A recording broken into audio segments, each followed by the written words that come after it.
2015년 들어서 매주 우리들의 삶을 어떻게 레디컬 액션으로 나아갈지 말씀을 나누고 있고, 오늘은 가르침에 대한, 교육에 대한 말씀을 나누려고 합니다.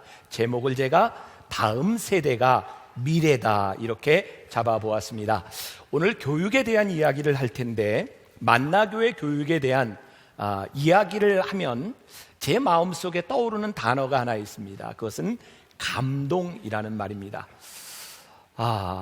제 삶에 하나님의 말씀으로 제가 변화되었던 것처럼 저에게 꿈이 있다면 오늘 이 말씀을 가지고 누군가가 변화될 수 있고 하나님의 말씀에 감동된 자가 있다면 너무나 감사하겠다. 제 마음의 소원이기도 합니다. 요즘 금양로 시간에 하나님의 말씀만을 가지고 우리들이 같이 나누고 있는데 제 가슴이 뛰는 거예요. 제가 금요일 날 말씀을 나누며 교인들에게 이렇게 합니다. 저 설교 준비 안 하겠습니다. 어떤 책이나 그 어떤 준비가 아니라 하나님의 말씀만을 저도 묵상하며 이 자리에 서겠습니다. 그리고 2주가 지나갔어요. 제가 말씀을 전하면서도 그렇고 듣는 사람들도 그렇고 하나님의 말씀이 이렇게 능력이 있구나라고 하는 것을 체험해가는 시간인 것 같아요. 지난 10여 년 제가 만나교회 사역을 하면서 만나교회에 있었던 가장 큰 변화가 무엇일까? 그것은 뭐라고 얘기해도 교육 분야에 대한 감동적인 변화였던 것 같아요.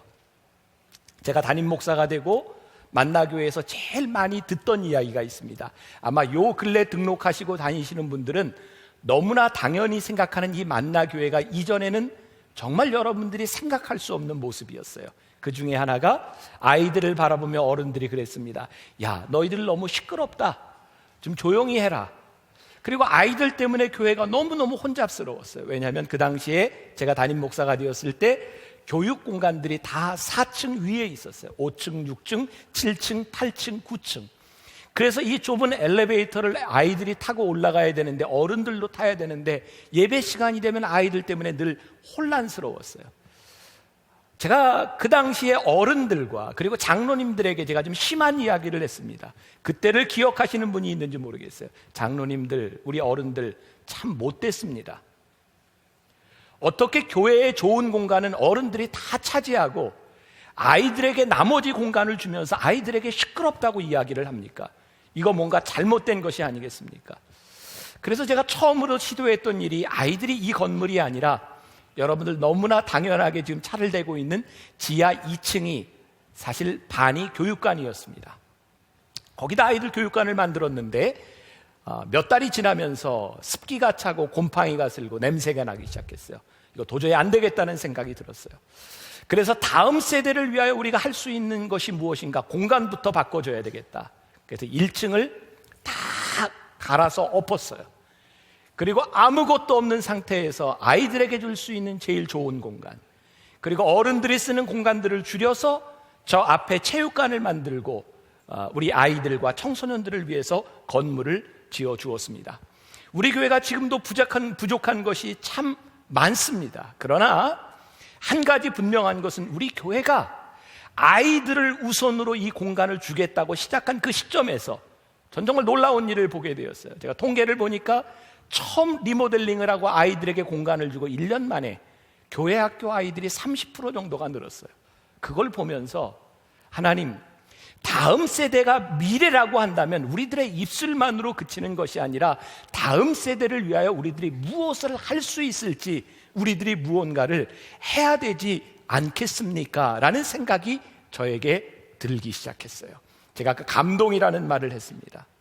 매년 연말이 되면 저희 교회에서는 교회 학교 교사들을 위한 교사 어워즈라고 하는, 마치 아카데미상 시상식을 연상케 하는 그런 일들이 일어납니다. 제가 지난해에도 참석을 했고 어느 해인가 제가 참석을 했을 때 제 마음속에 정말 감동적이었던 장면이 있습니다. 슬픈 감동이었어요. 우리 교회 학교 파트의 사역자들이, 전도사님, 목사님들이 교사들을 향해 큰절을 했어요. 그러면서 이렇게 얘기하더라고요. 내년에도 꼭 교사를 해주세요.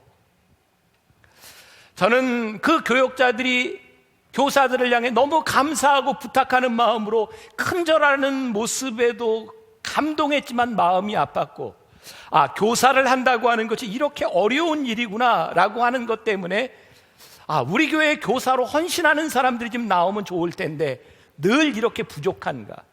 지금 500여 명에 달하는 교사들이 있지만 그 교사들을 가지고 우리 교회 학교 교육을 다 할 수 없는데 정말 우리들의 다음 세대가 미래라고 믿고 있는가. 저희 처음 만나교회 제가 담임이 되었을 때 저희 교회는 많은 빚을 지고 있었어요.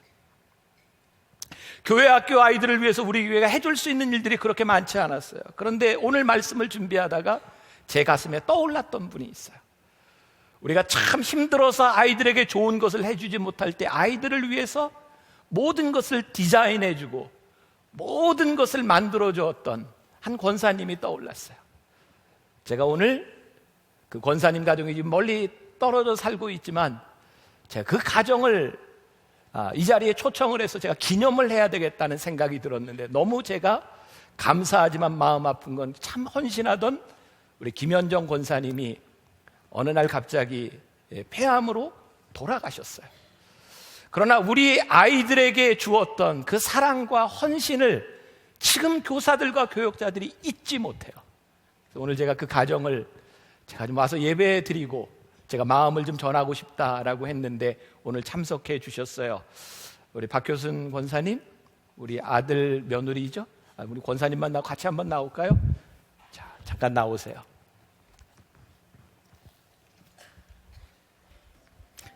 이쪽으로 오세요. 이쪽으로. 올라오세요. 네. 우리 권사님 돌아가셨지만 우리 가정에게, 이 가정에게 우리가 또 표할 수 있는 참 아름다운 일이라고 생각해요. 감사패 권사 김연정 권사님은 만나교회 건축 때부터 교회학교 자체 브랜드와 캐릭터를 개발하여 평신도 예배팀을 세우는데 초석을 놓아주셨습니다. 잊을 수 없는 헌신과 사랑에 깊은 감사의 마음을 담아 이 패를 드립니다. 감사합니다.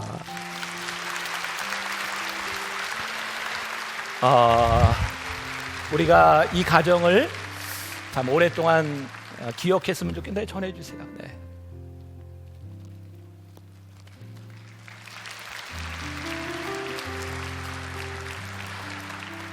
이렇게 우리들이 기념할 수 있는 아름다움이 있는 것이 참 우리 교회의 복된 일이라는 생각을 합니다. 우리 돌아가신 권사님이 참 많이 헌신해 주셨어요. 참 힘든 때, 어려운 때 이 가정이 주 안에서 아름답고 복된 가정 잘 이루어갈 수 있도록 다시 한번 우리 축복하며 박수하겠습니다.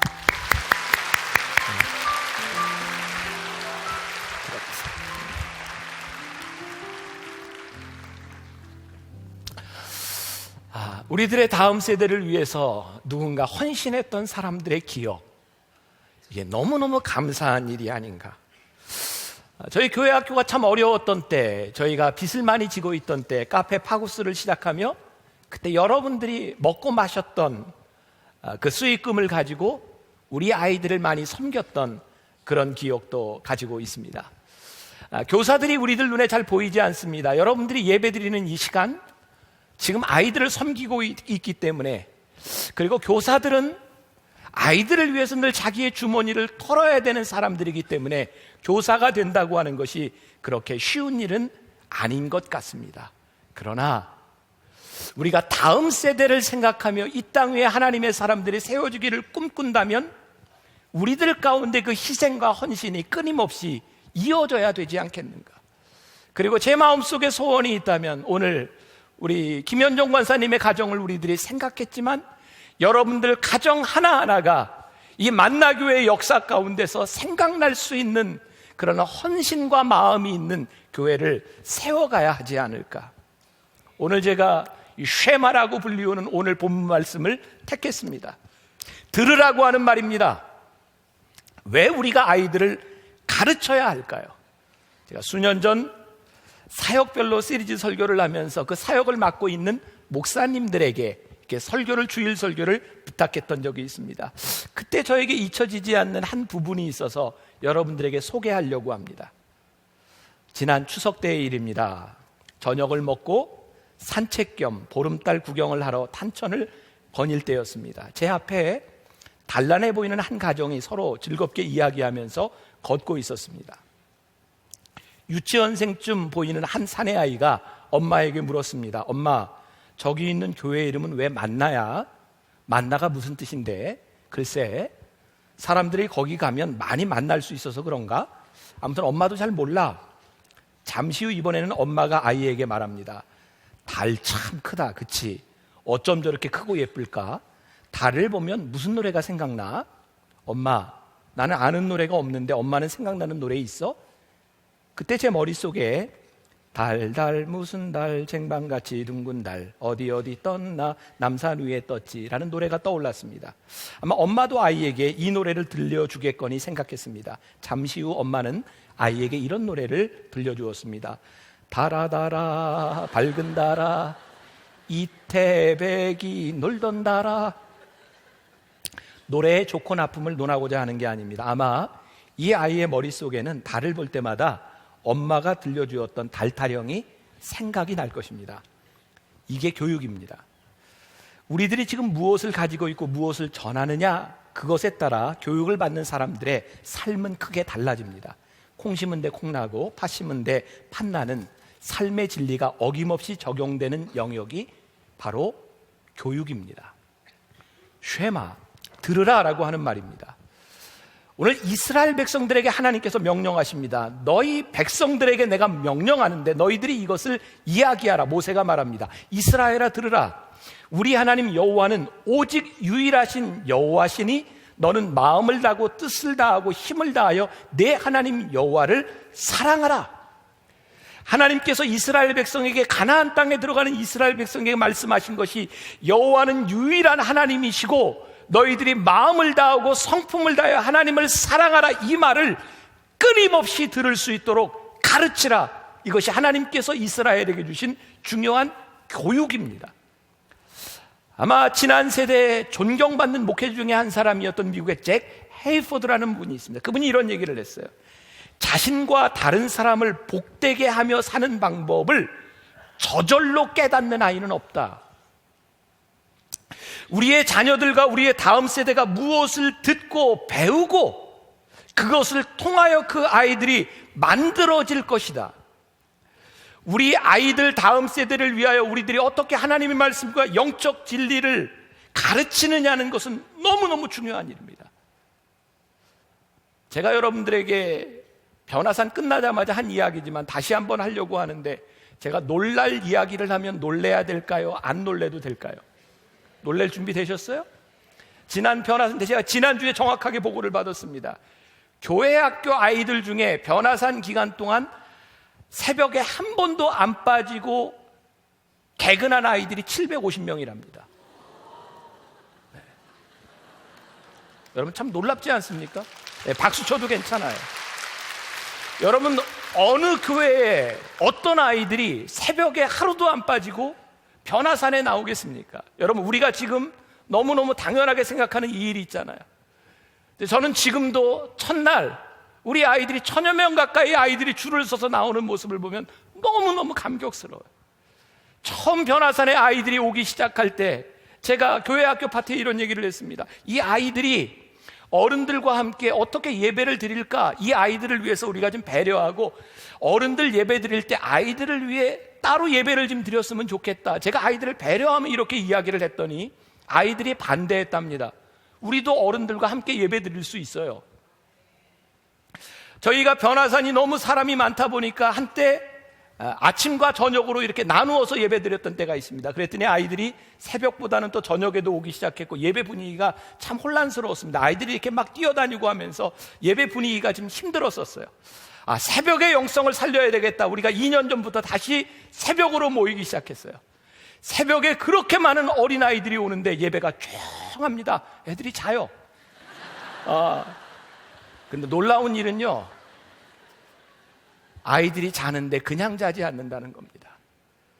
저는 아이들이 써내는 기도 제목을 보면서 깜짝 놀랐어요. 아이들이 부모들의 품 안에서 자는 것 같은데, 아이들이 눈을 감고 있는 것 같은데 그 아이들의 기도 제목을 보면 말씀을 이해하고 있어요. 그 아이들이 기도하는 것을 보면 말씀이 그들 안에서 일어나고 있어요. 제가 깨닫게 된 것이 있습니다. 저 아이들이 자는 것 같고 어른들 생각에 이해하지 못할 것 같지만 저 아이들에게 말씀이 들어가고 있구나. 저 아이들이 저것을 이해하고 있구나. 여러분, 미국의 통계지만 13살 이전에 예수를 믿은 사람들은 어른이 돼서도 교회를 거의 떠나지 않는답니다. 그런데 그 이후에 믿은 사람들은 쉽게 신앙을 버립니다.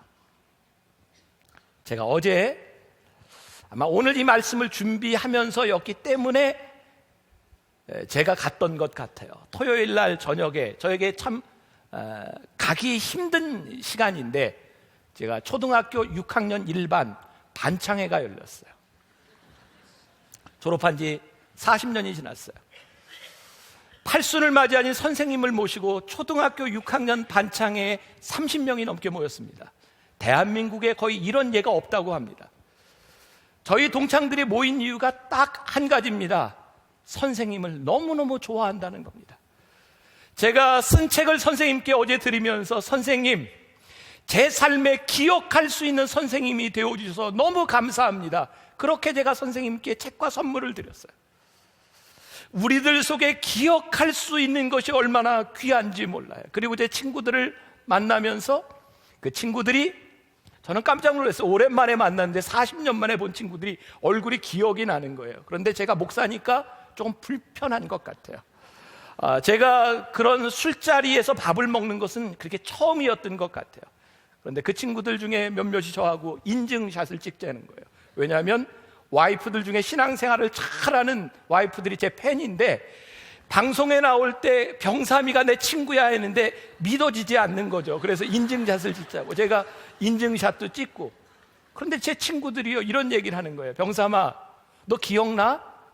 6학년 때 네가 우리를 교회 데려갔잖아. 그 아이들이 이야기를 하는데 정말 많은 아이들을 제가 교회에 데리고 갔었어요. 교회에서 놀았어요.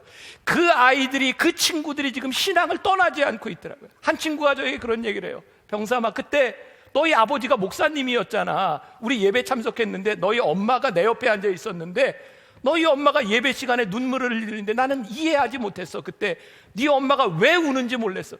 근데 그 울던 모습이 내 가슴 속에서 잊혀지지 않는다는 거예요. 그 친구가 저에게 그래요. 자기 가정을 신방해 줄 수 있냐고. 제가 오늘 말씀을 준비하면서 깨닫는 것이 있습니다. 그렇구나. 우리 어린 시절에 말씀을 듣고 어린 시절에 우리들이 이 믿음의 추억을 심어준다고 하는 것이 이렇게 중요한 일이구나. 이해하지 못하는 것, 그거 염려하지 말고 우리들이 어떻게 말씀의 씨앗을 뿌리느냐, 이것이 너무너무 중요한 일이에요. 조지 바나는 그의 책 당신의 자녀를 영적 챔피언으로 훈련시켜라 해서 이런 말을 합니다. 오늘날 영적 전쟁의 최전선은 어디일까? 낙태 문제, 동성애 문제, 도박의 문제, 포르노의 문제, 이런 것을 가지고 교회가 열심히 싸우고 있는데 실제 영적 최전선은 우리 어린이들의 머리와 가슴과 영혼 속이다. 지금 저 아이들에게 무엇을 심겨주느냐가 중요한 일이지 지금 문제들을 가지고 교회가 이렇게 시끄럽게 대하는 것, 그것이 중요한 것이 아니라는 거예요. 오늘 우리들의 자녀를 위하여, 우리들의 다음 세대 교육을 위하여 교회가 우리가 무엇을 하고 있는가. 제가 말씀을 준비하며 보니까 어떤 책에 사람들이 이렇게 자라나고 형성되는 데는 5가지 차원이 있대요. 도덕적, 영적, 신체적, 정서적, 지적 차원. 근데 제가 그 책을 읽으면서 저 나름대로 이런 생각을 했어요. 이 모든 것들이 영적인 차원과 연관이 되어 있는 거구나. 도덕성이라고 하는 게 도대체 무엇인가? 여러분, 도덕성을 가르쳐준다는 게 정말 온전한 일일까요? 제가 많은 문화를 경험하지 않았지만 저는 미국에 있으면서 미국 사람들이 정말 정직을 강조하는 걸 저는 배웠어요. 한국 사람들, 저 한국 사람이지만 별로 정직하지 않습니다. 우리는 정직보다 어쩌면 능력을, 우리는 선의의 거짓말이라고 하는 것을 용인합니다. 그래서 정직하지 못합니다. 도덕성이라고 하는 것이 절대적으로 기준이 되지 못합니다. 제가 선교학을 공부하면서 정말 놀란 건 우리가 너무나 자연스럽게 받아들이고 있는 일부 일처제, 다른 나라에서 그렇게 자연스러운 도덕성이 아닙니다. 선교 역사에 보면 알라스카에 그 선교사로 갔던 한 목사님이 너무너무 당황스러웠던 건 한 에스키모족의 잠을 자게 됐는데 밤에 잠을 자는데 그 아내를 들여보더라는 거예요. 이게 어떻게 되니까 깜짝 놀랐는데 에스키모들에게 제일 큰 접대가 자기 아내를 들여서 같이 자는 거랍니다.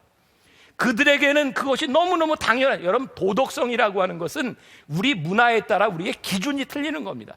저는요, 우리가 도덕적이다라고 가르치는 것보다 더 우선하는 것이 있는데, 우리들이 유일하신 하나님과 하나님을 사랑하는 마음이 우리들에게 먼저 들어가 있지 않으면 도덕이라고 하는 것도 한계가 있어요. 우리의 신체, 우리의 정서적인 것들, 우리들이 어떻게 잘하느냐에 따라 우리들이 다 틀려지는 겁니다.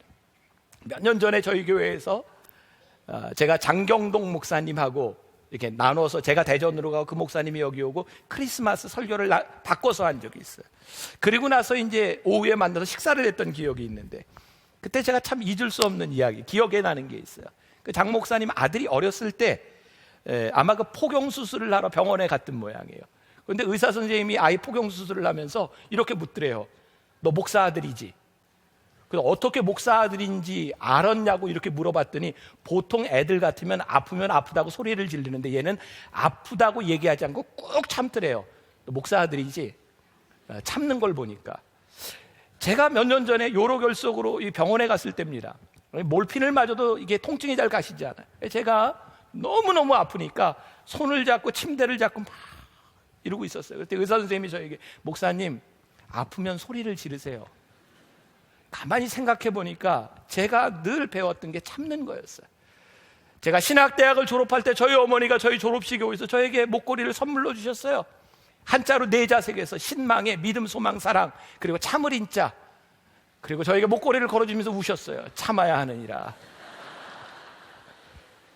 제가 자라났던 정서적인 것들, 이 정서라고 하는 것이 이렇게 중요한 일이구나. 우리들이 어떤 환경 가운데서 어떤 이야기를 듣고 살아가는 것, 그것이 지금 나의 모습이구나.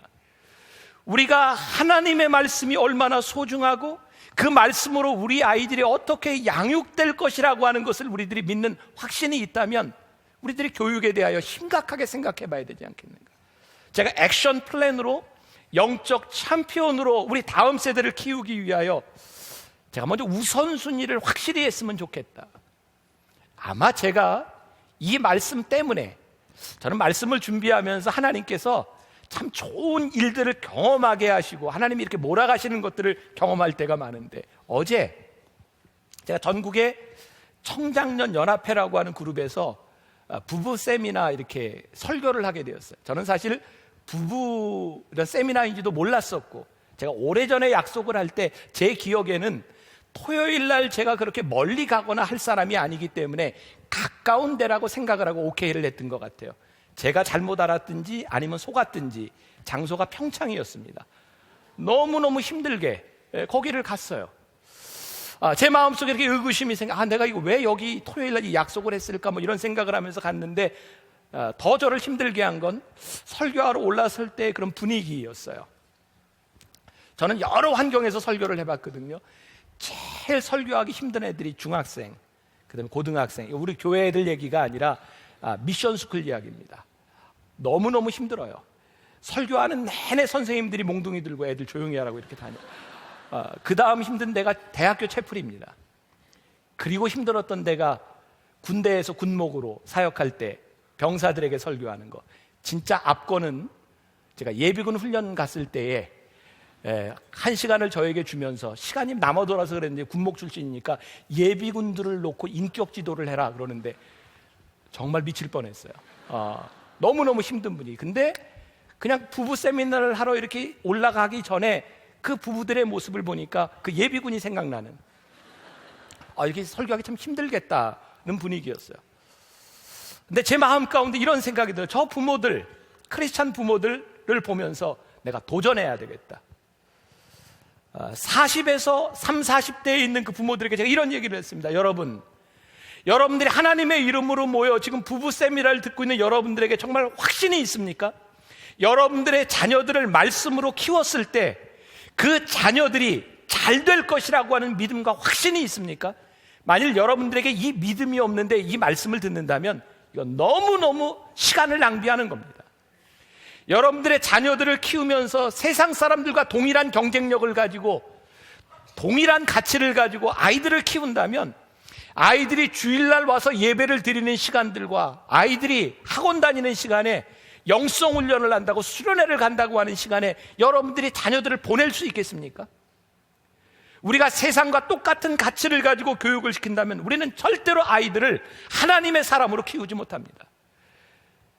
우리 아이들이 유일하신 하나님임을 믿고 그 아이들이 성품을 다하고 뜻을 다하고 목숨을 다하여 하나님을 사랑하고 이웃을 사랑하는 아이들이 될 때 그 아이들이 정말 경쟁력 있는 하나님의 사람이 될 수 있다고 하는 믿음이 없다면 우리 아이들 말씀으로 양육하지 못합니다. 오늘 제가 여러분들에게 정말 묻고 싶은 질문입니다. 우리 다음 세대의 아이들이 말씀으로 양육되고 다음 세대 아이들이 믿음으로 컸을 때 이 나라와 이 민족 위에 소망이 있다는 믿음이 없다면 우리들이 어떻게 아이들에게 투자할 수 있겠습니까? 아이들을 위하여 우리들이 어떻게 헌신할 수 있겠습니까? 여러분들의 자녀들을 어떻게 말씀에 맡길 수 있겠습니까? 스탠포드 대학의 심리학자인 젠센이라는 사람이 유대 민족에 대한 지적 능력 이런 걸 가지고 연구했던 것 같아요. 이스라엘 사람들은 어떻게 저렇게 훌륭하게 자녀들을 교육시키는가? 그런데 이 유태인들을 통해서 세 가지 철저한 교육을 보게 되었대요. 첫 번째가 하나님 중심으로 아이들을 가르친다는 거예요. 이렇게 말을 합니다. 아이들에게 나는 아무것도 아니다. 하나님이 계시지 않으면 나는 존재하지 않는다. 그러나 내가 없어도 하나님은 계시다.